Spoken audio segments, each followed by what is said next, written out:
laisse aller pour te présenter, pour pouvoir débuter, puis que je puisse poser ma question qui est là. C'est bon. Je m'appelle Jean-Philippe Descaries-Mathieu. Je suis spécialiste en cybersécurité puis en gestion de risques technologiques. Ça fait à peu près 18 ans que je suis dans le milieu. Le milieu au sens large, j'ai été en cybersécurité, en technologie de l'information. J'ai été analyste en sécurité de réseau. J'ai été développeur. J'ai été administrateur de système pendant longtemps. J'ai opéré ma propre entreprise qui s'appelait Crypto Québec, qui était un organisme sans but lucratif dont le but premier était de faire la vulgarisation sur les enjeux de sécurité de l'information, la surveillance de masse, la sécurité des données, ce genre de trucs-là. Puis présentement, je suis chef de la cybersécurité pour une entreprise qui s'appelle les Commissionnaires du Québec, qui est une des plus vieilles entreprises de sécurité privée au Canada, en fait. Est-ce que ça appartient au Québec ou c'est juste le nom qui... En fait, c'est une entreprise pan-canadienne et des divisions dans toutes les provinces et territoires. Mais c'est complètement privé. Ça appartient pas, c'est pas un organisme fédéral, là. C'est comme FedEx, là. Ça sonne fédéral, mais c'est entièrement privé, là. Donc c'est ça, je suis chef de la cybersécurité pour la division du Québec. Puis, quel genre de parcours, tu viens de le nommer pas mal, là, mais je veux dire, tu sais, quel genre d'études que tu fais pour aller en cybersécurité? On dirait que moi, j'ai pas l'impression qu'on enseigne ça à l'école, mais si ça se fait, ça se fait. Ça, c'est une question on me pose tout le temps en passant, puis tous ceux qui sont dans le milieu en cybersécurité se font tout le temps poser cette question-là par ceux qui veulent percer dans le milieu. Fait que c'est une très bonne question. C'est une très bonne question parce que les gens sont un peu dans le flou par rapport à ça. C'est enseigné à l'école maintenant. La Polytechnique, je crois que c'est la Polytechnique qui a un bac par cumul en cybersécurité. Il y a ces 3 certificats en cybersécurité, en cyberenquête, puis en fraude, je crois, de mémoire, là. Donc, ça donne un bac par cumul en cybersécurité. Donc, il y a un chemin tracé académique maintenant pour ça, ce qui n'était pas le cas il y a 3-4 ans de tout ça, ou en tout cas, ça arrive, c'est dans les dernières années que le chemin s'est créé, en fait.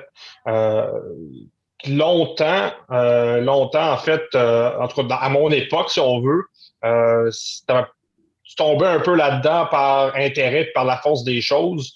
Il y a beaucoup de personnes qui sont en administration de systèmes, de réseaux, d'infrastructures qui vont aller en cybersécurité parce que ça fait partie de leur job de toute façon. C'est une partie importante de leur job, la sécurité de l'information. Par intérêt personnel aussi. Ça prend un mindset spécifique. Avant de parler de chemin tracé ou de certification à obtenir ou de diplôme à aller chercher ou ce genre de trucs-là, il faut vraiment y aller avec le mindset. C'est vraiment, là, ça prend quelqu'un d'extrêmement curieux, quelqu'un qui aime la résolution de problèmes complexes, qui en mange, en fait. Là. Tu sais, je dis souvent que c'est pas du 9 à 5 comme job, c'est du 5 à 9. Là. C'est pour démontrer. C'est pas parce que. Puis oui, il y a énormément de travail dans l'industrie, puis il y a un shortage de personnel assez criant d'ailleurs.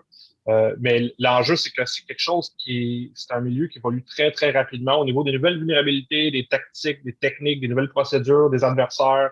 Qu'est-ce qu'il y a à défendre? Parce que toutes les infrastructures critiques de pratiquement tous les pays développés sont informatisées maintenant, donc sont vulnérables à différents vecteurs d'attaque. Donc, il y a une demande énorme au niveau de l'expertise. Il y a très peu de gens qualifiés pour faire ce job-là. Ça prend du temps. Aussi, former un spécialiste en cybersécurité. Donc, c'est vraiment pour les gens qui se demandent comment je fais pour percer dans ce milieu-là, là, faut y aller avec le désir d'apprendre, la curiosité, aimer casser les affaires, puis savoir les reconstruire aussi.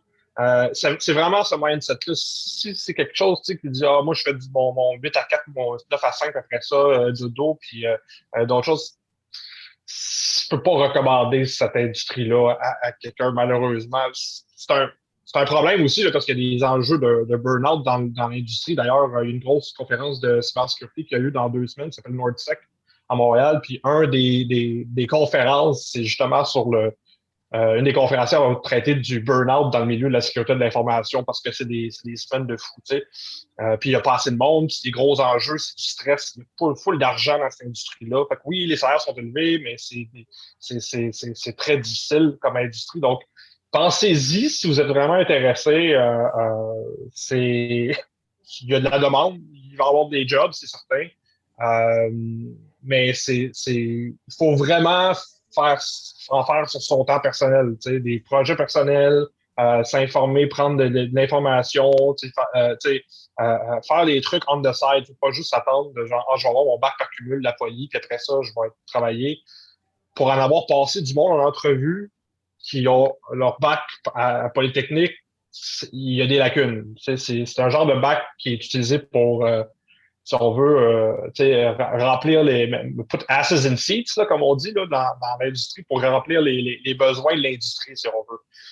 Donc, ça, c'est une machine à saucisses, en fait. Là. Fait que, il en faut plus que ça, c'est pas assez. Puis, bref, il faut en manger. Il faut en manger. Si ça vous intéresse, vous êtes vraiment willing, vous êtes talentueux au niveau technologie, au niveau technique, allez-y. Maintenant, il y a un chemin tracé académique pour le faire, ce qui est génial, parce qu'il y a un pas dans mon temps. Avant, c'était soit devenir informateur pour la police, soit aller en prison, essentiellement. Donc, non, j'exagère, mais c'est maintenant, c'est beaucoup plus accessible que ça l'était, puis ça, c'est une bonne nouvelle. Ouais. J'ai l'impression que c'est un peu un genre de mindset qui finit par venir nous mordre par en arrière aussi, là, ce genre de se dire, ben, je vais aller à l'école, je vais étudier ça, puis après 3, 4 années, ça va être fini, je vais avoir ma job, tout va être seté. J'ai l'impression que le monde va tellement vite maintenant que si tu n'essaies pas d'en apprendre sur le monde dans tes temps libres, ben, le monde continue à en apprendre sur toi, puis là, tu te finis par te faire vendre des trucs que tu ne savais pas que tu voulais, puis tu es un peu pris dans une roue où est-ce que, ben, justement, tu consommes non-stop, puis finalement, tu ne sais même plus pourquoi tu consommes, parce que c'est le système qui fonctionne comme ça, puis lui, il fonctionne à ce qu'il y ait de la consommation. Oui, puis c'est vrai pour ce milieu-là, dans le sens où, comme je disais tantôt, c'est sûr que c'est un feu roulant. Euh, à l'instar du reste de la société, là, c'est pas tant différent là, quand on y pense un peu. Là. C'est quelque chose qui va extrêmement vite. Puis, tu sais, j'ai souvent dit que ce qui va être le plus important euh, comme skill set, ou en tout cas, un élément d'un skill set à avoir dans les prochaines années ou dans le futur immédiat, c'est l'adaptabilité. Puis de justement ce que tu as dit, là, tu sais, genre, je vais avoir mon diplôme, puis c'est fait, je suis seté, puis ça, c'est dangereux. Ça, c'est dangereux. C'est pas le mindset qu'il faut avoir pour l'industrie. Pas du tout. Je pense que c'est pas un bon mindset à avoir pour les années futures non plus, parce qu'il y a beaucoup d'incertitudes pour le futur, autant au niveau social, financier, de la santé en général, évidemment. On sait pourquoi. Il y a bien des éléments qui font qu'il y a une instabilité généralisée qui s'installe. Fait que je pense qu'être adaptatif, puis se dire, tu sais, le mindset de fonctionnaire, puis je vais rester là à 40 ans de ma vie, puis ça, je vais prendre ma retraite. Ça, je compterais plus là-dessus pour être quelqu'un de plus jeune, là, mettons, début vingtaine, commence sa carrière ou qui veut aller, ou même qui sait pas c'est quoi sa carrière. Parce qu'il y a bien du monde que, tu sais, moi, j'ai été choyé, j'ai toujours su ce que je voulais faire, puis j'ai tout le temps fait. Ce qui n'est pas le cas de tout le monde. Les gens qui ont 40 ans puis savent pas ce qu'ils veulent faire de leur vie encore, qui ont eu des jobs qu'ils aimaient plus ou moins, tout ça. Puis tu sais, je pense que le mindset d'adaptabilité, c'est ce qui est le plus important là, dans le futur avec les incertitudes politiques, sociales, économiques et autres. Faut garder ça en tête. Faut pas s'asseoir sur ses lauriers. Je pense que c'est une bonne attitude à avoir en général pour la vie, pas juste en sécurité de l'information ou en d'autres domaines. Là. Vous êtes propriétaire de centre d'entraînement. Je pense que je ne suis pas besoin de vous convaincre sur ce mindset-là. C'est un changement d'habitude qu'il faut. Le mindset de nos parents, en tout cas, bon, les parents, c'est des baby boomers, là. Donc, de genre, tu sais, l'abondance, puis juste, tu sais, s'asseoir, puis dire, oh, je vais peut-être acheter un 4x4 en fin de semaine, puis oh, un chalet, tout ça. Je ne compterais pas là-dessus comme étant une situation par défaut dans l'avenir. Pas que c'est pas impossible que ça arrive pas, mais le monde change extrêmement rapidement. Puis tu peux pas t'asseoir sur tes lauriers et espérer que tout va te tomber. C'est comme l'entitlement, d'espérer que genre, ça m'est dû parce que, whatever. Non, ça, je pense qu'il faut enlever ça de notre vocabulaire. Tu disais que tu as toujours su qu'est-ce que tu voulais faire dans la vie. Puis, tu sais, avec les traits que tu sembles avoir, tu es curieux, tu sembles passionné, tu as de l'entre-gens, puis tu as l'air d'être un entrepreneur, mais comment est-ce que, tu sais, ça peut t'amener tellement n'importe où. Fait que comment tu as su que pour toi, c'était la cybersécurité? Parce que c'est peut-être le nombre de fois où est-ce qu'on m'a parlé de cybersécurité, ça peut rentrer probablement sur mes doigts de main puis d'orteil, là. Ben, écoute, la communauté n'est pas grosse en cybersécurité de toute façon. Ça, c'est vrai ici, c'est vrai ailleurs. À 12 ans, j'ai démonté mon premier PC, je l'ai remonté. J'avais un intérêt, là, j'aimais les jouer avec des Legos quand j'étais jeune. J'avais ce mindset-là. Je me suis jamais posé. C'est une bonne question, mais je me suis jamais vraiment posé. En tout cas, oui, je me suis déjà posé la question, mais c'est tellement une évidence pour moi que c'est dur de l'expliquer à d'autres personnes qui n'ont pas nécessairement ce chemin-là. C'est vraiment un privilège de jamais m'avoir posé cette question-là. Parce que j'en connais des gens, comme je disais, tu sais, ils ont un certain. Ça fait 40 ans qu'ils existent, bon, en tout cas, peu importe, puis tu sais, eux autres, c'est comme de job en job, ou c'est par défaut qu'ils vont là-dedans, puis tu sais, ils ont jamais pu vivre de leur passion, tu sais. Pour plein de raisons, bonnes ou mauvaises, tu sais. Fait que, tu sais, moi, tu sais, quand je suis rentré dans le milieu, c'était pas comme c'était maintenant, la cybersécurité, tu sais. Je veux dire, c'était très, très, très, très, très niché. On n'en parlait pas aux nouvelles. C'était pas des enjeux globaux comme c'est maintenant, où là, tu as des États impliqués dans qui financent, qui protègent des groupes de hacking, qui s'en prennent à d'autres États. Donc, tu sais, ça n'a rien à voir avec les enjeux de mon époque. Ils ont beaucoup changé. Les enjeux ont décuplé en importance, en fait. Fait que, tu sais, moi, c'est comme, j'ai toujours aimé travailler avec des ordis. J'étais pas mal introverti. Je suis encore beaucoup même. Euh, Même si ça ne peut pas toujours paraître, là, c'est évident pour moi interagir avec les personnes. Je suis capable de le faire. Je donne des conférences devant des centaines de personnes, je peux le faire, mais après ça, je suis vidé. La veille, avant une conférence, je veux me gonner dans la gueule. Tu sais, je me dis, qu'est-ce que je fais ici? Pourquoi? Mais à chaque fois, je suis content de l'avoir fait. À chaque fois, je suis content de l'avoir fait. J'ai jamais eu de regrets par rapport à ça. C'est important de sortir de sa zone de confort. Hein? C'est super important. En tout cas, moi, je trouve que c'est important. Fait que, tu sais, moi, c'est un chemin naturel, tu sais, que j'ai jamais eu à me poser la question par rapport à ça. Tu sais, il faut vraiment, je suis chanceux de vivre de ma passion, d'aimer ça, puis bon, l'industrie, c'est une chose, la passion, c'en est une autre, là. Ça, j'ai des opinions sur l'industrie, là, que je partagerai pas ici, là, mais ben, c'est comme n'importe quelle autre industrie, de toute façon. Tu sais, je suis motivé par la pièce, là. Il y a beaucoup d'argent aussi là-dedans, dans cette industrie-là. Fait que, tu sais, je veux dire, Quel sujet, parce que j'imagine que la cybersécurité, ça reste que c'est quand même large. Il faut que tu sois un peu au courant de qu'est-ce qui se passe dans le monde, de qu'est-ce qu'on a essayé d'hacker récemment, qu'est-ce qui s'est fait. J'imagine que ça englobe plusieurs sujets, puis tu dois avoir aussi divers champs d'intérêt qui viennent se ramener à la cybersécurité. Comme nous, dans l'entraînement, l'alimentation, c'est une chose, le mouvement, c'est une autre chose. ouais. Tout finit par Ouais, c'est une croiser. bonne comparaison parce que c'est ça, tu vas avoir des nutritionnistes, des kinésiologues, bon, tu sais, des personnes justement exactement qui sont spécialisées, mais ça forme un tout. C'est un écosystème, si on veut, jusqu'à un certain point. Tu sais. C'est la même chose en cybersécurité, puis ça, c'est un élément qui a changé beaucoup depuis mon jeune temps, au début de la carrière, où c'est jadis, au début des années 2000, on cherchait des espèces d'autistes super bons techniquement, puis qui travaillaient dans un boiler room, dans un sous-sol, qui étaient bien contents de le faire, puis c'était correct comme ça. L'industrie a évolué en fonction des enjeux qui ont été rattachés à l'industrie. Là, je parlais d'infrastructures critiques, les usines de filtration d'eau, à cette heure, ils ont des pompes intelligentes connectées, ce qui fait partie de l'Internet des objets, qui sont hackables, tout ça. On a complexifié l'écosystème et on en demande plus des gens qui travaillent dedans. Maintenant, là, un bon spécialiste en cybersécurité, c'est quelqu'un qui est très bon dans plusieurs domaines. Notamment l'interaction humaine. Le reporting, la présentation, ça, c'est toutes des soft skills qui sont super importants maintenant. Le lone wolf qui travaille tout seul chez lui, puis tout ça.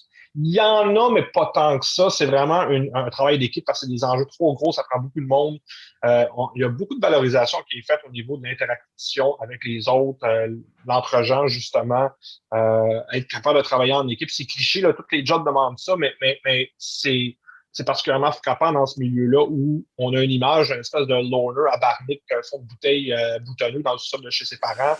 C'est plus juste ça. Tu sais, je veux dire, il y en a, mais ils sont en train d'être phase-out de l'industrie pour de vrai parce que encore là, c'est du monde qui n'a pas su s'adapter souvent à ce monde-là. Ça peut être très bon techniquement, mais si tu n'es pas capable de travailler en équipe, ou tu nécessites de travailler en équipe, ou tu dois présenter un rapport de pen testing, mettons, à un client, aller chez le client, puis une grosse barbe pleine de graines de chips dedans avec les cheveux longs gras, tu sais, personne veut voir ça. C'est plate, là. Puis je dis pas ça pour dénigrer les personnes qui sont comme ça. J'en connais. Je les salue, d'ailleurs. Mais, tu sais, l'industrie a évolué, puis c'est plus ce que c'était. Puis c'est un écosystème avec un ensemble de ce que ça tourne au même titre que le bien-être physique l'est au niveau, tu l'as dit, au niveau du mouvement, la nutrition, la musculation et autres. Tu sais, je veux dire, il y a un parallèle à faire définitivement entre les deux milieux, même si ça peut sembler très, très différent. C'est deux écoles.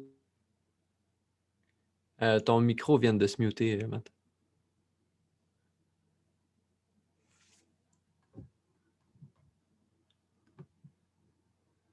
T'es un peu. Ouais.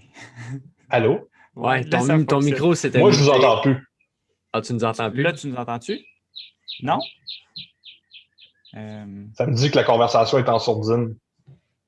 OK. Allô?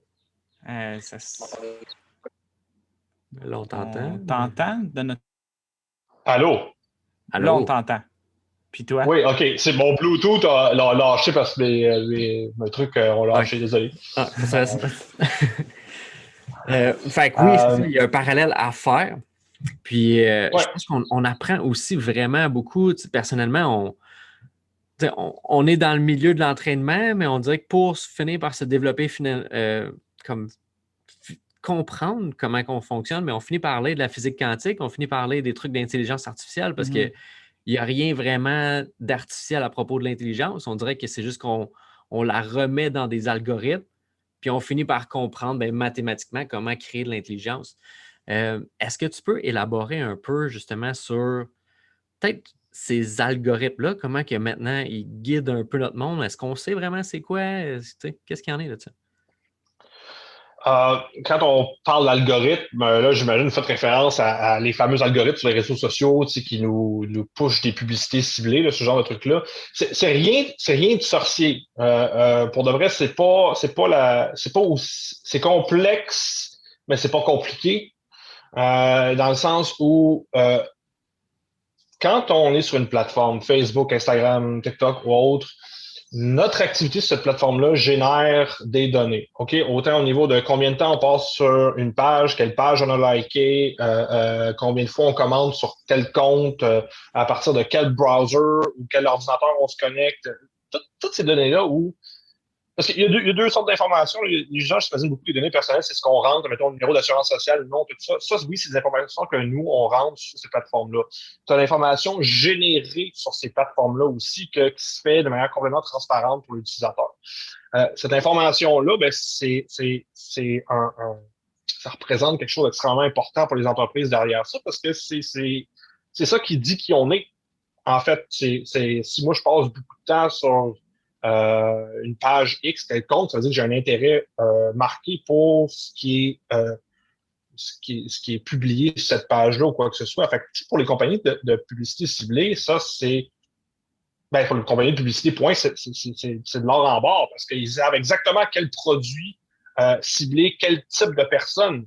Moi, étant un homme blanc, hétérosexuel, âgé entre 40 et 49 ans, je vais me faire pousser des pubs spécifiques en fonction de toutes les données qui ont été croisées derrière, autant sur cette plateforme-là que sur d'autres plateformes. Mais ça, c'est l'optique, le modèle d'affaires derrière ces plateformes-là. C'est prendre des données générées sur d'autres plateformes, en prendre d'autres de même, croiser les données, envoyer ça à une entreprise de ciblage publicitaire qui va te pitcher une publicité spécifique à toi. Tu sais, moi, j'ai des pubs de chars, de Lexus, BMW, tout ça. Pourquoi? Parce que je fit dans un range financier à un âge où c'est idéal pour pousser cette publicité-là. Tu vas pousser une pub de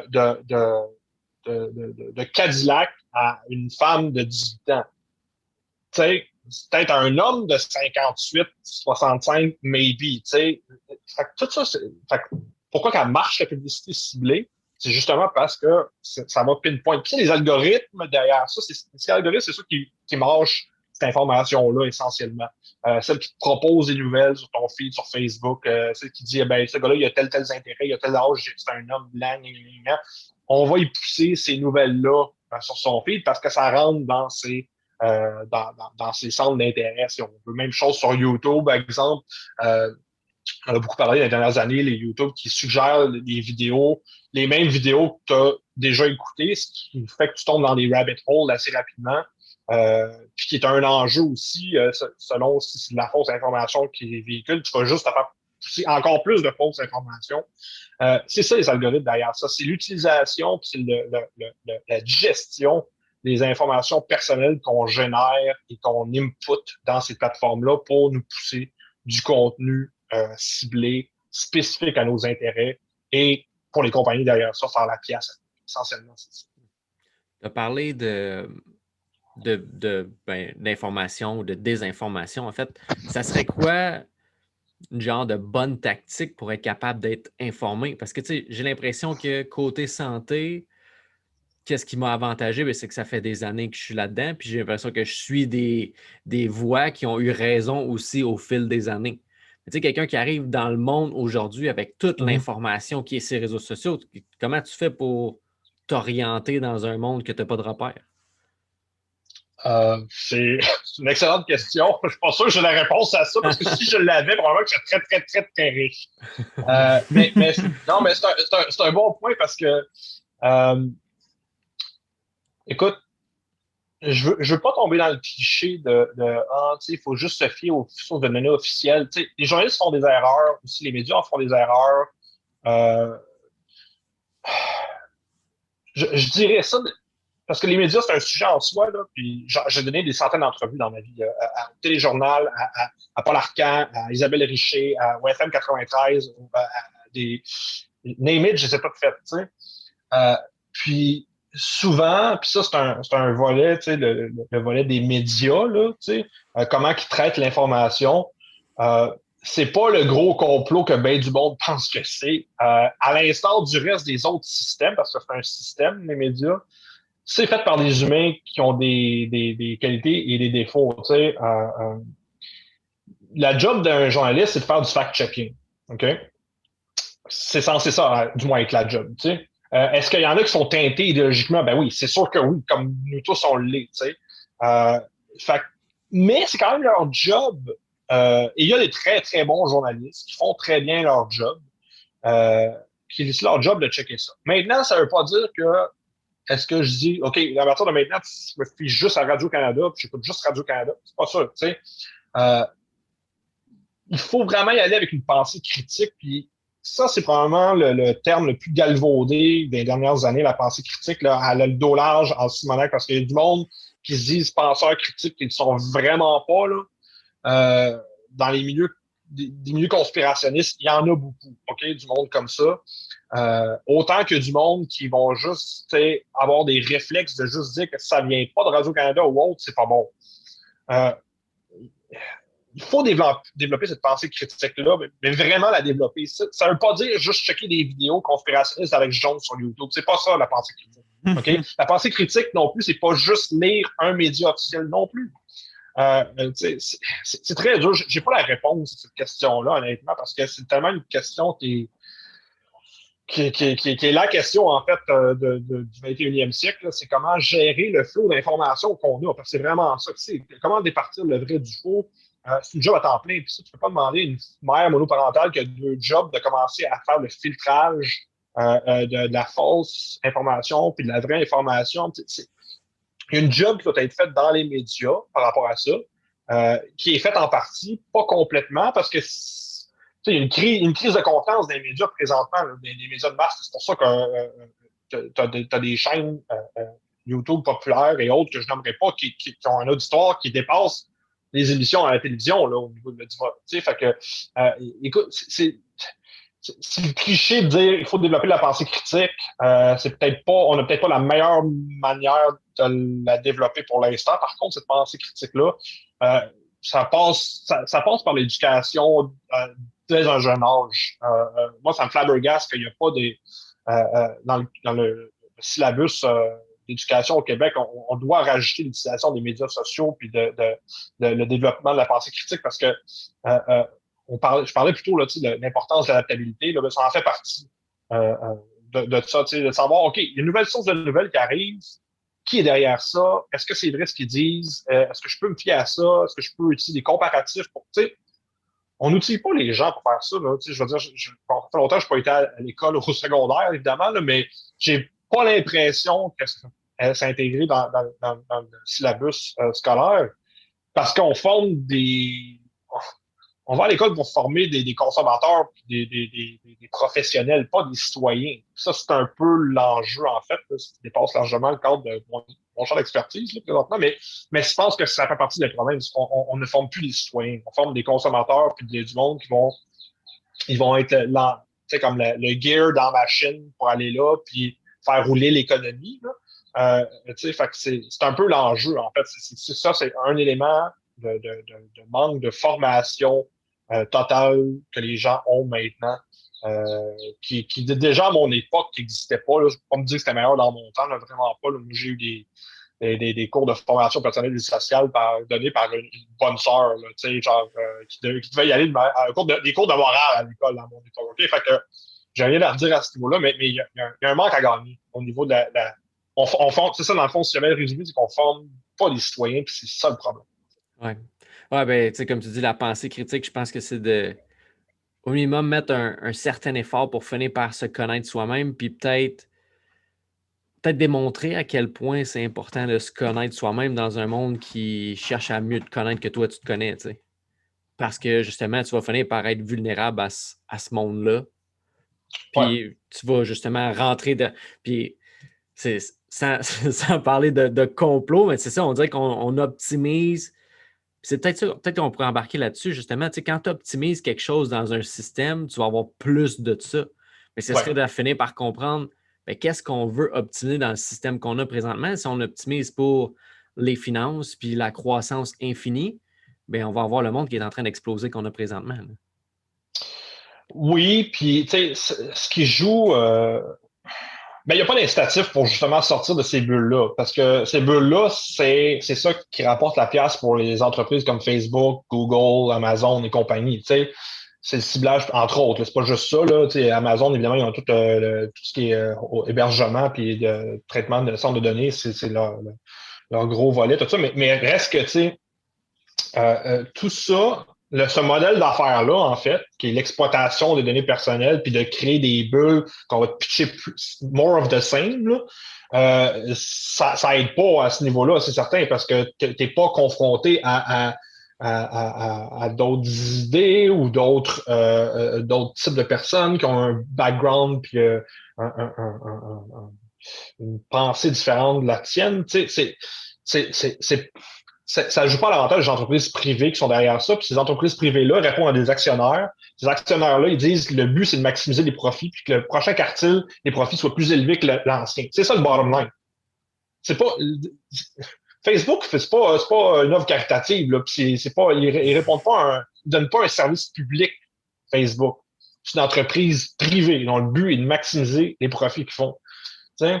Fait que, c'est sûr que si on n'est pas capable de sortir de ces bulles-là, de crever ces bulles-là, on ira pas, ça ira pas en s'améliorant. Puis c'est un peu l'enjeu qu'on a des dernières années, le volet politique derrière ça, des réseaux sociaux notamment, où c'est plus juste de la publicité ciblée, c'est plus juste au niveau publicitaire, c'est au niveau de politique maintenant, où on va cibler les gens plus spécifiquement. Ça existait avant les réseaux sociaux. Je pense au logiciel de pointage politique. Ceux qui se connaissent un peu plus en politique savent que les partis utilisent des systèmes de pointage, savoir telle personne dans tel quartier est plus favorable à nos idées, etc. C'était plus granulaire, c'était manuel. Mais là, on peut le faire facilement avec les réseaux sociaux. Puis il y a un gros enjeu éthique autour de ça. Puis c'est un peu ce que derrière le scandale de Cambridge Analytica il y a des dernières années, c'est l'utilisation des données personnelles à des fins politiques. Mais pensez pas que les gens le font pas, que les partis politiques le font pas. Ils le font. Ça s'est décliné de d'autres manières à l'époque, mais là, ça élargit leur bassin très grand. Est-ce que c'est contrable, mettons, que mais genre la Russie utilise les données puis fasse comme bon, ben, gars, on va investir puis on va pousser peu importe quelle information qu'on pousse à ce public-là pour influencer quoi que ce soit? Ben, ils l'ont déjà fait dans le passé. En fait, en 2016, aux États-Unis, la Russie au sens large, là, surtout l'Internet Research Agency en Russie, en fait, qui est une espèce d'usine à trolls ou en tout cas d'influence politique, si on veut, ils ont acheté de la publicité ciblée pour faire de pousser des pubs anti-Hillary Clinton envers certains types de lecteurs. Tu sais.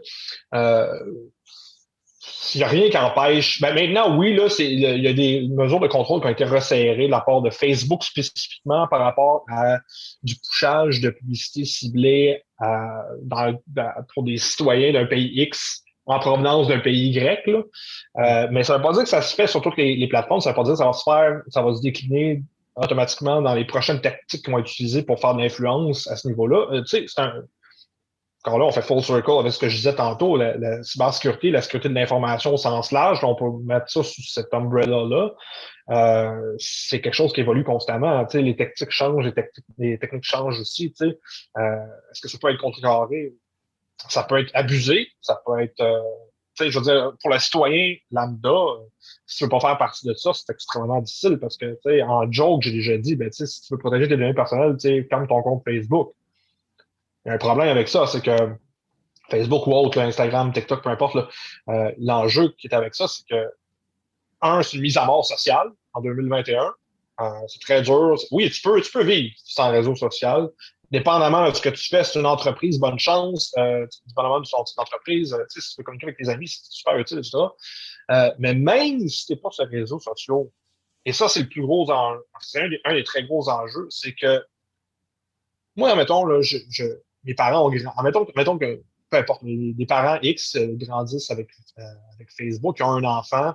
Facebook, c'est ce que les parents aiment comme marque de shampoing, comme ce qu'ils aiment acheter sur Amazon, ou avec la publicité ciblée puis le croisement des données.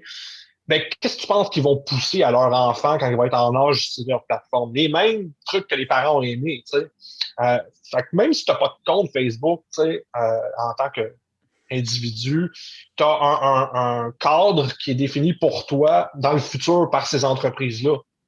Parce que Réseau X, c'est que avec de l'achat de données privées, ils savent que tu as un enfant à cette heure. Fait que, ce cadre-là est prédéfini déjà. Fait que même si tu n'es pas sur les réseaux sociaux, tu es déjà dans une petite boîte au niveau du marketing ciblé, au niveau... Puis là, je dis marketing, mais c'est pas juste du marketing, c'est du ciblage X, tu sais. Fait que c'est très dur tu sais, je veux dire, s'en sortir de ça, c'est comme pratiquement impossible. Il faut travailler très, très, très, très, très fort pour effacer ses traces, pour pas faire partie de ce système-là. Il y a des gens qui en ont fait une carrière, je pense à Michael Bazzell aux États-Unis, qui est très, très bon là-dessus, qui lui, c'est un expert en enseignement en sources ouvertes, qui a écrit des livres sur justement c'est comment ne pas laisser de traces sur Internet, tout ça. C'est une job à temps plein. Là. Puis tu peux pas demander ça à tout le monde. Puis c'est pas réaliste de demander ça à tout le monde. Tu sais. L'enjeu, il faut pelleter cette responsabilité-là dans la cour des personnes, des individus puis des citoyens lambda, c'est le modèle d'affaires qu'il faut regarder. C'est pourquoi est-ce que c'est correct qu'on exploite autant les données personnelles à des fins mercantiles qui, par conséquence, donnent un contrôle absolu de la société? Parce que c'est ça que c'est. On le voit en Chine aussi, c'est le crédit social chinois, c'est un cauchemar orwellien. Là. On a notre propre cauchemar orwellien ici, mais tu sais, je veux dire, ça peut aller très, très loin, ce système c'est ce contrôle social-là. Tu sais, fait que, mais personne ne se pose la question parce que c'est un feu roulant, puis on est toujours occupé, puis on a une job de 9 à 5, puis après ça, on rentre à la maison, puis on s'occupe des enfants, puis après ça, il faut faire la garderie, puis après ça, il faut s'entraîner, puis après ça, c'est très dur de s'arrêter et de penser à ce système-là. Puis quand tu t'arrêtes puis tu penses à comment ces systèmes-là fonctionnent, parce que c'est des systèmes qui fonctionnent ensemble. D'ailleurs, probablement, si tu as déjà la capacité de comprendre ces systèmes-là, c'est pas une question d'intelligence seulement, c'est une question de s'asseoir puis comprendre d'avoir une pensée systémique, comment que ces systèmes-là s'imbriquent les uns avec les autres, mais tu te retrouves devant des géants, puis tu dis, Chris, on peut rien faire. T'sais? Fait que c'est sûr, c'est tough, il n'y a pas de solution miracle, puis je l'ai pas la solution. Je me suis déjà fait poser en entrevue aussi, qu'est-ce qu'on peut faire contre les GAFAM, Google, Amazon, Facebook, Apple, puis Microsoft, les très, très grosses entreprises qui exploitent des données personnelles. Il n'y a pas de solution miracle. En théorie, c'est les États, les gouvernements qui sont censés protéger les intérêts de leurs citoyens, qui sont censés être un espèce de balancier par rapport à ces entreprises-là. Mais Facebook a des revenus qui dépassent des produits intérieurs bruts de plusieurs pays mis ensemble. Il est où le rapport de force? T'sais? Il n'y en a plus. C'est ça le problème, c'est qu'il n'y en a plus. Puis là, chaque État et chacun de son bord en faisant des législations qui peuvent avoir plus ou moins un impact sur ces grosses entreprises-là. Mais tant qu'il n'y a pas de concertation internationale par rapport à ça, il n'y aura pas de rapport de force, puis ils vont continuer d'avoir de l'abus, puis on va continuer d'évoluer dans un système panopticon-esque où on est constamment surveillé, puis si nos données personnelles sont exploitées à des fins mercantiles. Tu sais. Le bottom line, c'est ça. Et ça me fait penser aux gens qui naissent dans un système puis qui ne se rendent pas compte que ce système-là, finalement, est là pour exploiter un petit peu ce qu'ils veulent exploiter chez les gens, puis te pousser justement à continuer à aller dans ce système-là. Tu sais, c'est extrêmement difficile de sortir d'une boîte quand tu ne sais pas que tu es dans une boîte. Oui. Puis tout le monde est un peu là-dedans. Là. La première idée qui m'est venue en tête quand tu parlais de ça, c'est la Corée du Nord. T'sais. Corée du Nord, on l'appelle le royaume ermite. Là. C'est un pays qui est complètement fermé, qui a très peu d'interactions. Les seules interactions qu'ils ont, c'est avec la Chine et la Corée du Sud essentiellement. Et c'est assez belliqueux avec la Corée du Sud aussi. Ils sont en guerre permanente dans leur c'est un esprit un mindset de guerre constante où il y a juste eux qui sont comme le véritable phare dans la nuit, tout ça, tu sais. Mais pour un citoyen nord-coréen qui n'a pas accès à Internet, parce que l'Internet est filtré, qui n'a pas accès à de la littérature externe, qui a juste connu ça, ben, c'est dur d'élargir ton esprit quand justement, tu sais pas que tu penses que tes frontières sont là, mais qui sont vraiment plus loin, tu sais. Mais on a le même problème ici à bien des égards. On se pense bien hot ici, mais tu sais, je veux dire, on opère dans un chaîne de pensée qui est similaire. C'est juste moins ostentatoire ici, tu sais. Au Canada, le monde a l'image du Canada comme étant un pays bienveillant, avec des casques bleus historiquement, puis qui fait jamais rien de tort, de mauvais, mais c'est pas vrai. Le Canada, c'est un pays qui protège ses intérêts à l'instar du reste des autres pays, tu sais. Les minières canadiennes exploitent du monde au Brésil, puis partout dans le monde, puis les compagnies canadiennes sont dégueulasses au niveau du traitement des droits humains, puis nous, on vit dans cette illusion. Cette fable-là qui nous dit qu'on est les gentils, nous autres, puis quand quelqu'un nous pile sur le pied, c'est nous autres qui dit « je suis désolé », tu sais. Mais ça, c'est une fable nationale qui est construite, qui est construite dans d'autres pays aussi. Nous, c'est juste que nous, tu sais, nous autres, c'est toujours une question de carré de sable. C'est qu'on dit, voici ton carré de sable. Ça, c'est le propre des démocraties libérales occidentales. Voici votre carré de sable. À l'intérieur de ce carré de sable-là, faites ce que vous voulez. Mais dépassez pas les limites du carré de sable. Parce que là, on va vous tomber dessus. Ah, OK, mais c'est cool, on a un gros carré de sable, on peut jouer dedans. Fait que là, tu as des groupes comme le Parti conservateur, qui est un petit peu plus à droite. Puis là, tu as le NPD, qui est plus à gauche. Puis là, tu as le Bloc, qui est quelque part entre les deux. Puis tu sais, mais le fait est, c'est quand tu commences à sortir de ce cadre-là, c'est là où le marteau tombe solide. Fait que tout le monde a ses limites. On évolue dans un cadre comme ça. Fait que c'est pas, on n'est pas meilleur qu'ailleurs. Là, je veux dire, tout le monde est dans ce cadre-là. Puis c'est très dur de faire réaliser aux gens. Puis je veux pas me dire que moi j'ai compris comment que le système fonctionne. J'en apprends tous les jours. Hein. Puis ça, d'ailleurs, c'est un des éléments pourquoi j'aime la cybersécurité pour faire un full circle, c'est que tous les jours, j'apprends quelque chose de nouveau. Puis la sécurité de l'information, c'est l'étude des systèmes d'information, des systèmes au sens large. Comment que les éléments de ce système-là interagissent avec d'autres éléments de d'autres systèmes. Quand tu as cette pensée-là, tu peux l'appliquer à d'autres champs d'intérêt. À l'extérieur de la sécurité de l'information, tu peux l'appliquer à la politique, tu peux l'appliquer à la santé, tu peux l'appliquer à plein d'autres choses. Tu sais? Parce que c'est des systèmes ensemble. Quand tu comprends comment les systèmes fonctionnent, tu peux comprendre comment ton monde opère, comment ton monde fonctionne. Moi c'est l'optique-là dans laquelle j'y vais. Puis on a toutes nos limites, on a toutes les limites nationales ou internationales ou autres. On n'est pas différent des autres là-dessus. Peut-être qu'on se pense mieux ici, puis qu'on l'a très, très, très facile ici. On est très confortable. On a très peu d'incitations. On n'a pas de faim, là, comme en Corée du Nord. On meurt pas de faim. Puis quand tu vis pas la disette, c'est un peu dur de vouloir changer de système parce qu'on est confortable ici. On n'a aucun incitatif à le changer. Aucun. That's not good. C'est peut-être ce qui nous rend aussi vulnérables à, tu parles de la Chine, du crédit social, tout ça. J'ai l'impression que s'il y a une place où ça pourrait rentrer facilement, c'est bien au Canada, puis c'est bien au Québec. Ou est-ce que, justement, on est tellement confortable depuis longtemps, puis on a, surtout au Québec, là, une chaîne où est-ce que c'est en français, c'est québécois, qui nous pousse des choses à des petites émissions, là, des émissions drôles là, pour nous divertir. Puis où est-ce qu'il y a bien des Québécois encore qui ne parlent pas nécessairement anglais. Fait que l'ouverture sur le monde, ils ne l'ont pas nécessairement. Puis je pense que cette ouverture-là est nécessaire pour prendre conscience de comprendre dans quel système on vit. Puis j'ai l'impression que des fois, on ne veut pas nécessairement reconnaître dans quel système on vit parce qu'après ça, il y a plein de croyances qui s'effondrent, puis on ne veut pas que toutes ces croyances-là s'effondrent parce que ça va être trop gros en même temps. Mais c'est un peu ce qu'on aurait besoin.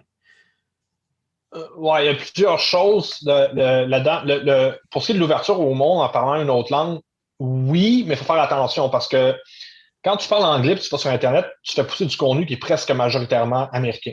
Mm-hmm.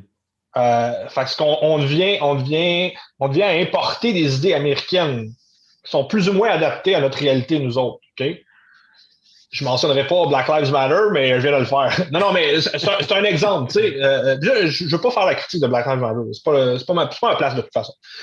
Mais ça, c'est un cas où c'est une idéologie qui est partie des États-Unis qui a été importée ici. Y a-t-il une réalité propre aux gens de couleur au Québec? Oui, assurément. Mais reste que l'idée même vient des États-Unis. Le branding vient des États-Unis. Il faut faire attention avec ça. Oui, je veux dire, l'ouverture d'esprit peut nous ouvrir à d'autres idées, assurément. Puis, moi, je suis bilingue, je suis très content de l'être, puis tant mieux, mais il faut faire attention, c'est pas un on-off switch qui résout tous les problèmes, le gars de la Valtrie qui fait juste écouter TVA, ici, qui parle juste français, c'est correct aussi. Je peux pas y en vouloir non plus. Puis ça sera pas un coup de baguette magique que tu vas parler anglais, que là, il va être exposé à Joe Rogan, puis aux autres, aux autres qui font comme oh my God, j'avais pas vu ça de même. Ben non, t'avais pas vu ça de même parce que c'était une autre culture.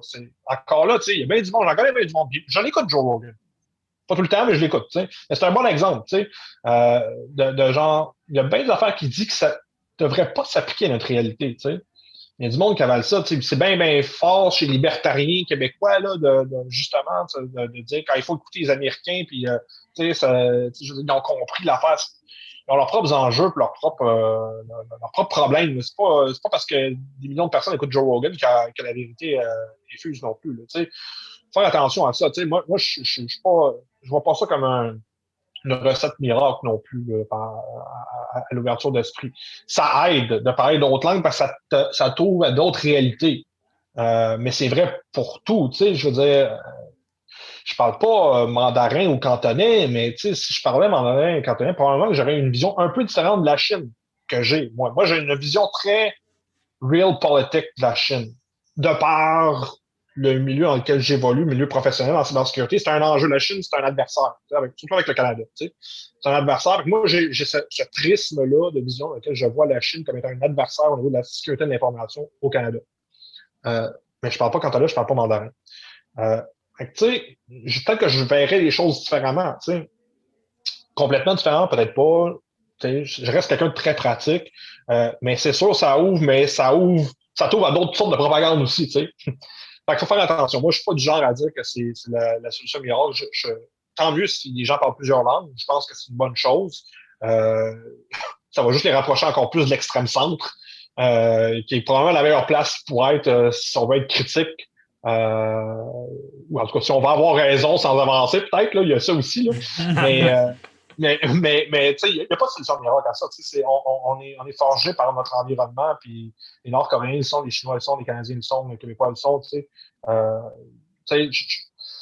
Cette ouverture-là à l'autre, le mythe du village global, comme on l'entretenait dans les années 90 puis 80, surtout au niveau de l'Internet, comme quoi que l'Internet allait devenir un vecteur d'émancipation, puis que justement, ça allait passer au-dessus on allait dans le supranationalisme, puis qu'on allait se libérer de ces chaînes-là. Ça s'est pas arrivé. C'est un mythe qui a été déboulonné. Puis, on dirait que c'est encore plus facile maintenant de vivre justement dans tes propres frontières avec l'avenue, par exemple, que tu parlais de l'information, puis l'information est gérée, puis est filtrée, puis on te donne ce qu'on veut que tu aies comme image de ton pays, puis comme image du pays des autres. Toi, tu es en confrontation avec la Chine, mais c'est vrai que de lire les livres de la Chine, mais probablement que tu aurais une histoire qui est complètement différente. Puis la même chose pour nous. On dirait que de prendre conscience du fait que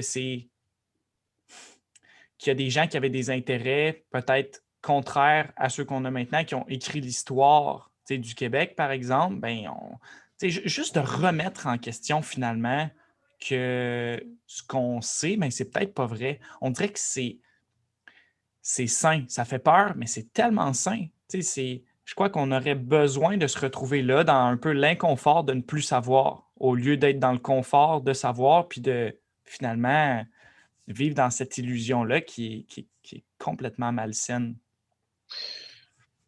Oui. Euh, tu sais, tu viens t'as dit le bon mot, là, les intérêts. Tu sais. C'est comme ça que le monde s'opère au niveau du pouvoir. C'est par intérêt, par cycle d'influence, par. Tu sais, je veux dire, il y a bien du monde qui vont haïr Québec solidaire, admettons, parce que c'est Québec solidaire, c'est la gauche. Puis, tu sais, eux autres, ils protègent leurs intérêts, tu sais, au même titre que la CAQ va protéger leurs intérêts, puis ceux qui leur alignent le cash, tu sais, je veux dire, tu sais, c'est vrai aussi pour les gens de la société civile, tu sais, je veux dire, le FRAPRU va défendre les intérêts puis les intérêts de ses membres, tu sais, c'est vraiment une question d'intérêt, tout ça, puis il n'y a pas de, tu sais, il y a une vérité objective au niveau des faits qu'on peut constater dans la société, mais ton parcours dans lequel tu évolues, la société dans laquelle tu évolues va tout former ton esprit d'une certaine manière. Tu sais, il n'y a pas de. Tu sais, le citoyen du monde, absolument, je crois pas à ça. Je veux dire, on est tout un produit de notre environnement, de toute façon. Tu sais, on est tout influencé au niveau de nos valeurs, de ce qu'on aime faire, en fonction de d'où on est né, notre classe sociale, notamment beaucoup. C'est très dur de sortir de sa classe sociale. C'est extrêmement difficile, même en 2021. Très, très, très difficile, OK? C'est vrai partout. La mobilité verticale, là, ça, c'est un mythe libertarien. Là, c'est le trickle-down economics. Là. Moi, je ne crois pas à ça pendant tout. C'est très difficile de sortir de ce schème de pensée-là. Ce qu'on peut faire, c'est le comprendre, mais qu'on n'est pas plus empoweré pour le changer. C'est ça qui est extrêmement frustrant.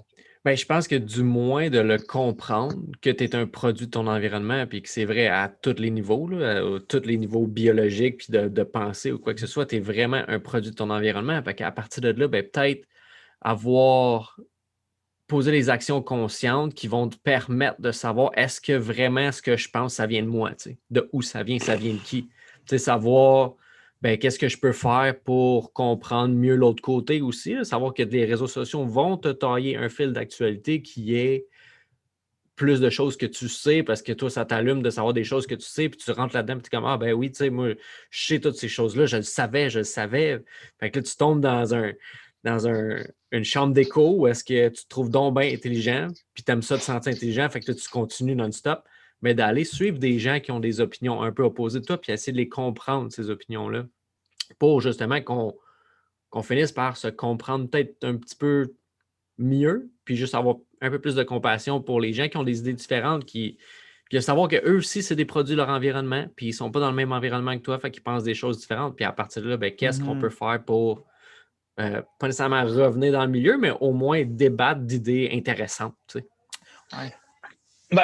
Le débat d'idées, ça, c'est quelque chose qui n'existe pas au Québec. Il n'y a pas de grosses émissions où on débat d'idées. On fait souvent la comparaison entre le Québec et la France, mettons, OK? La France, qui ont des émissions, il y a des clashs gigantesques entre les invités où ça va pratiquement chier, ou genre, tu auras un dude, ils vont savoir un auteur, son livre, puis le démolissent son livre, là, tu sais. Tu vois jamais ça ici, tu sais. Jamais, jamais, jamais, jamais ici. Le Québec, c'est une société extrêmement consensuelle, OK? D'ailleurs, c'est ce qui fait la force de la CAQ au Québec, là, ils ont compris ça. Eux autres, ils dirigent par consensus. Tu sais, je veux dire, la majorité du monde sont au centre au Québec. Ils sont pas à gauche, ils sont pas à droite, ils sont au centre. Puis ils dirigent dans cette fonction-là. Tu sais, leur plan Saint-Laurent, là, ça visait exactement leur target market politique. Là. Tu sais, c'était le 4-5-0, famille, banlieue, en couronne de Montréal ou à Québec. Tu sais. Ils ont compris ça, parce que le Québécois moyen. Le Québécois moyen, c'est une femme de 43 ans. C'est ça que c'est, OK? Mais ça, ça fait partie de la réalité. Puis, non, c'est quelqu'un qui n'aime pas la chicane, OK, au Québec. Ça, on dit souvent, pas de chicane dans ma cabane, là, OK. C'est un gros clash par rapport à ce qu'on voit en France, où là, il y a des émissions, justement, puis le débat est entretenu, tout ça. Est-ce que c'est mieux Pas nécessairement. Je regarde la France, ça va pas bien. C'est pas... Les Français viennent ici parce que ça chie trop là-bas. Je veux dire, c'est pas mieux. C'est pas une panacée, ça, cette affaire-là. Je pense qu'il y a un manque. Il y a un manque à gagner de ce genre de débat public-là. Puis là, je parle pas de revenir à des émissions comme Blackout où le monde se font. Je vois votre regard, vous n'avez aucune idée de quoi je parle, mais c'est correct. Les plus vieux vont savoir de quoi je parle. Il y a une émission genre style Maury Povich où le monde s'est envoyé chier. Puis c'est le premier degré d'imbécilité. Mais quelque chose de véritable débat. Puis les Francs-Tireurs, c'est une émission qui faisait ça. J'ai moi-même été déjà invité aux Francs-Tireurs, puis on pourrait penser ce qu'on veut de Benoît Dutrisac et compagnie ou autre, là, mais c'était un clash d'idées quand même. Je me souviens d'une émission sur laquelle j'étais, je parlais de la manosphère, si on veut, des incels, puis des men going their own way, etc. Moi, dans le cadre de mon travail et mes activités personnelles et autres, j'ai dû interagir beaucoup avec ces milieux-là, le milieu de groupes d'hommes en ligne qui ont une dent vers le système au sens large, ou envers les femmes, ou peu importe, là, c'est pas des jugés non plus. Là, puis on avait du monde qui était pour, comment qu'on traite ces gens-là, c'est quoi l'approche qu'on doit les emmener? Est-ce qu'on doit les ostraciser ou pas? Moi, je suis de l'idée qu'il ne faut pas les ostraciser, au contraire, justement, les exclure du débat public, va les renforcer dans leur position, va créer des chambres d'écho à ce niveau-là, puis va créer des Alec Minassian, comme on a vu à Toronto, qui un moment donné fait juste foncer dans le tas, mais c'est un clash d'idées, puis il y avait du monde qui était pour, il y avait du monde qui était contre, mais quoi tu veux? Puis On n'a pas tant d'émissions qui font ça là, au Québec. En même temps, ils n'existent plus, les Francs-Tireurs. On n'en a plus. C'est sûrement pas tout le monde en parle qui fait ce clash d'idées. Une émission extrêmement consensuelle. On s'entend, là. Puis à quel point, mettons, tu trouves, parce que, tu sais, on s'entend, on peut trouver juste un milieu, puis est-ce qu'on peut savoir ou penser que la censure, c'est juste pas une bonne idée, en fait? Parce que là, j'ai l'impression que avec des plateformes comme Facebook, qui sont des plateformes privées, il y a souvent le dilemme, le débat, en fait, que si une plateforme privée, ils font ce qu'ils veulent, ils peuvent bien censurer. Puis en même temps, ben, c'est quand même où est-ce que la plupart des gens communiquent. Puis si tu ne laisses pas place à des idées, ben, tu leur donnes d'un côté, comme tu dis, un peu plus de pouvoir, mais de l'autre côté, en fait, ça dépend dans quel milieu. C'est le grand dilemme, en fait, des plateformes de ces entreprises-là, c'est que c'est une nouvelle agora publique. Chez les Grecs, chez les Romains, tu avais un endroit central où les gens allaient pour s'exprimer. Maintenant, c'est ces réseaux-là où plus de monde peut s'exprimer, mais qui est derrière ça? C'est des gens qui veulent faire de la pièce, essentiellement. Puis ils n'offrent pas un service public. C'est ça le problème.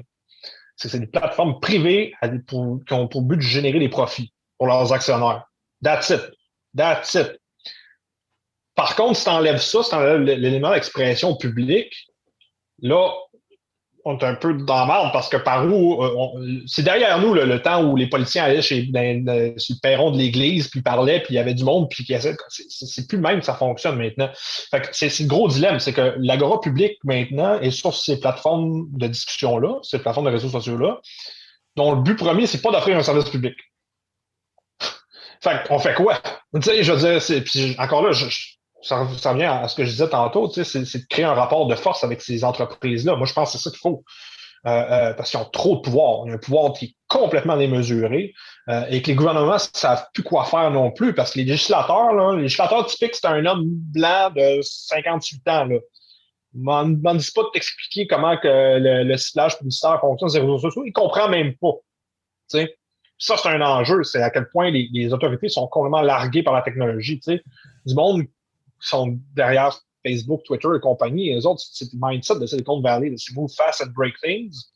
Eux autres sont 200 pas devant le législateur qui, lui, doit dealer avec aussi le monde, ses constituants de son comté qui dit « Ouais, mais là, l'aqueduc de telle place à leak. » Tu sais, ça marche pas, là. Tu sais, ils ont trop d'affaires à faire en même temps. C'est pas de la faute des politiciens. Les politiciens, je les aime pas, là. Tu sais, je veux dire, j'en connais plusieurs de qui sont députés au fédéral. Tu sais, c'est une autre réalité. Puis c'est une réalité.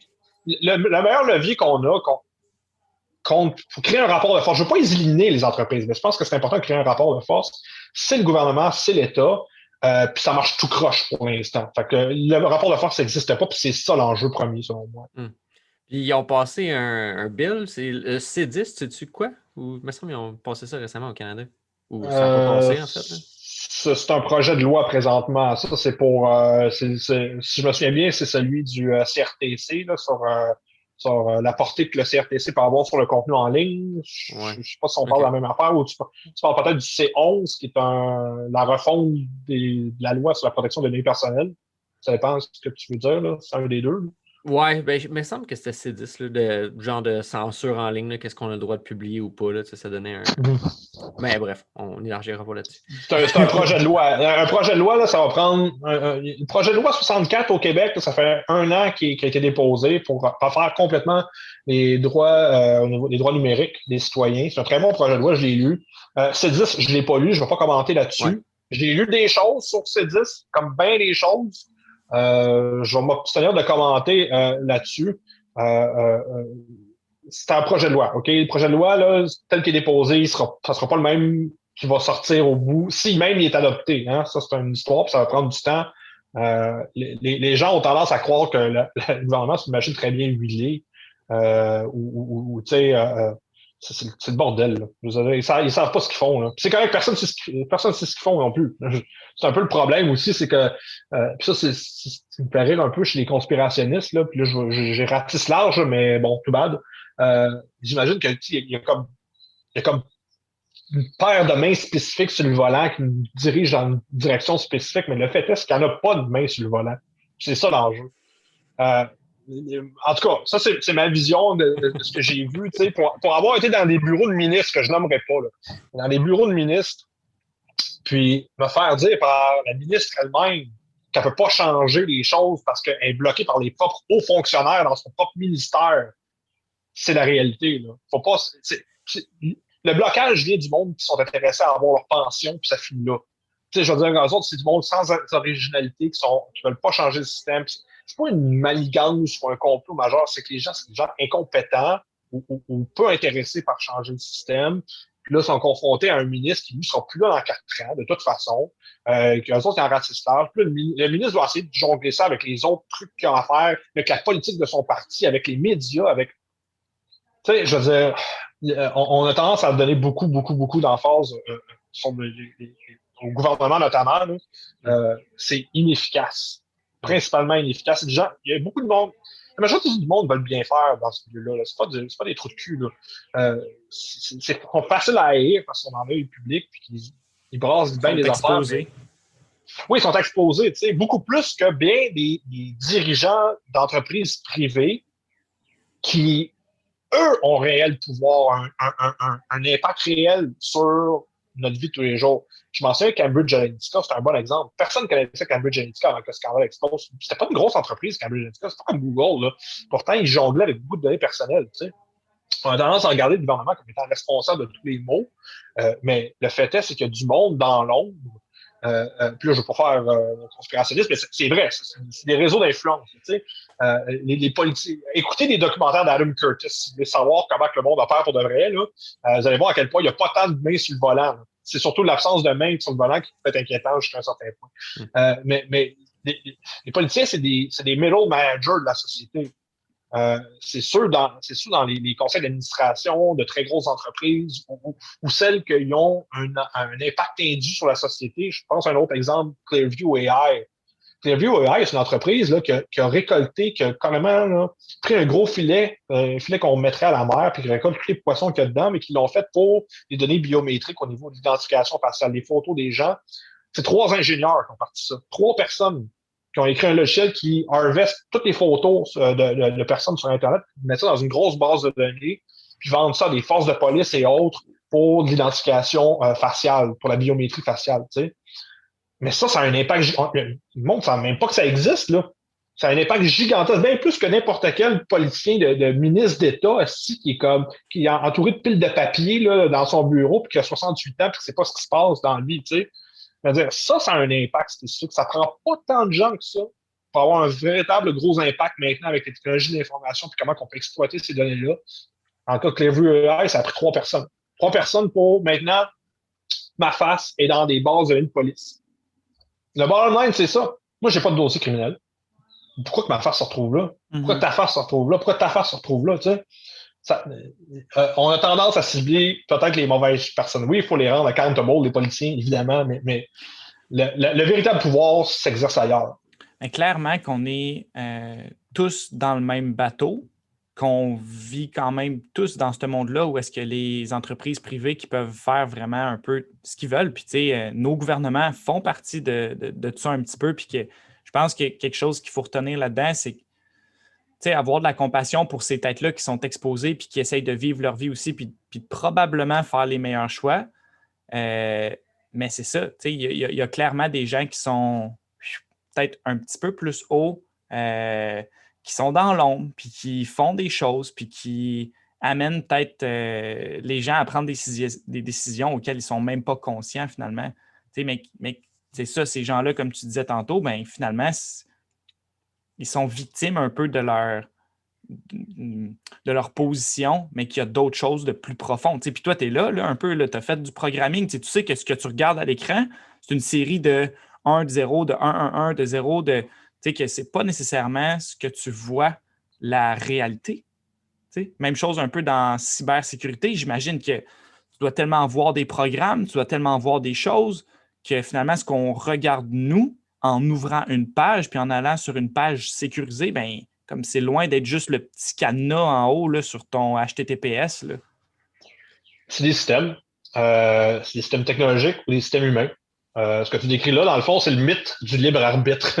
Est-ce qu'on est vraiment outillé pour prendre des véritables décisions en toute connaissance de cause? Présentement, non.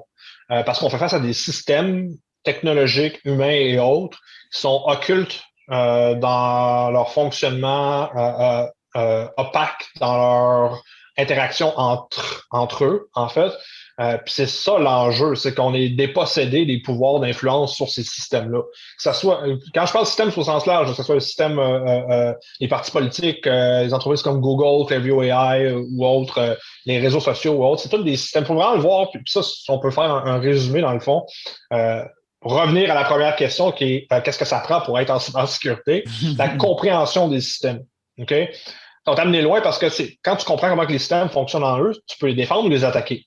C'est ça la base de la cybersécurité. Dépendamment de ce que tu vas aller là, plus en blue teaming, en red teaming, peu importe, là, en cybersécurité. Mais ça, ce mindset-là s'applique à l'extérieur du milieu, à la société en général. Puis moi, c'est comme ça que j'engage la réalité, si on veut, là, c'est par la compréhension de ces systèmes-là, comment ils interagissent entre eux, puis comment on peut faire pour les utiliser sans les exploiter ou se défendre contre eux carrément. Donc, je pense que c'est le mindset à avoir. Puis, ben, en fait, pour respecter ton temps aussi, là, est-ce que tu aurais un point de départ que les gens peuvent aller pour finir par comprendre qu'est-ce que c'est un système, comprendre l'interaction entre les systèmes, que ce soit livre, documentaire ou quoi que ce soit, avoir une meilleure idée de sur quoi notre monde est basé, le monde informatique. Puis tu sais, juste là, ce que tu as utilisé comme mot, tu sais, blue versus red, tu sais, c'est tellement puissant comme modèle de pensée pour les entrepreneurs ou pour, tu sais, juste monsieur, madame, tout le monde. Fait que, tu sais, exact, pour continuer à faire du pouce sur ce que Nico a fait. Là. Parenthèse, bon, blue teaming, red teaming, c'est sécurité défensive et sécurité offensive, respectivement. Là, dans le milieu, c'est protéger le système ou les attaquer dans un cadre prédéfini. Un point de départ, ça serait difficile. Mettons, si on parle pour la cybersécurité en général, il y a des plateformes en ligne maintenant qui existent, qui sont le fun pour les débutants. Je pense à tryhackme.com. Qui est super le fun si tu veux apprendre comment hacker des systèmes de manière dans un cadre légal et qui ne met pas dans la merde. C'est un bon cadre. Tu as toutes les certifications aussi pour les nouveaux qui veulent développer, y aller plus. Parce que c'est gros dans le milieu, les certifications aussi. Tu as le SANS Institute qui donne des super cours en ligne puis des excellentes certifications reconnues dans le milieu. Dispendieux, mais quand même, pour en avoir, moi, ça vaut la peine. Y aller de ses propres, faire des projets personnels, vraiment, c'est important si tu veux commencer. Si tu es plus mindé, mettons, au respect de la vie privée ou autre, tu peux regarder le projet Tor Project.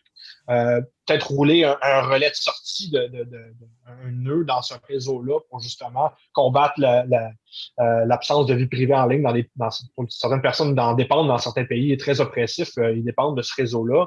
Ça peut être un bon projet pour débuter. Tu sais, il y a plusieurs choses qu'on peut faire maintenant quand on commence. Ça, c'est pour la cybersécurité. Pour la société at large, ce que je dis, c'est aller regarder les documentaires d'Adam Curtis. Ça, c'est un gars qui fait des documentaires pour la BBC. Son meilleur documentaire pour comprendre comment que le monde fonctionne, c'est Hypernormalisation, produit en 2016.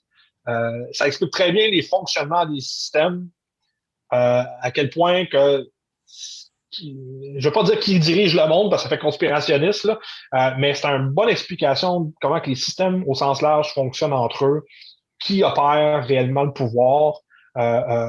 C'est important si vous êtes intéressé de comprendre comment que la réalité est et fonctionne véritablement au-delà du premier degré. C'est un bon documentariste pour comprendre la société en général. Cool. Allez écouter ça. Tu l'avais-tu? Non.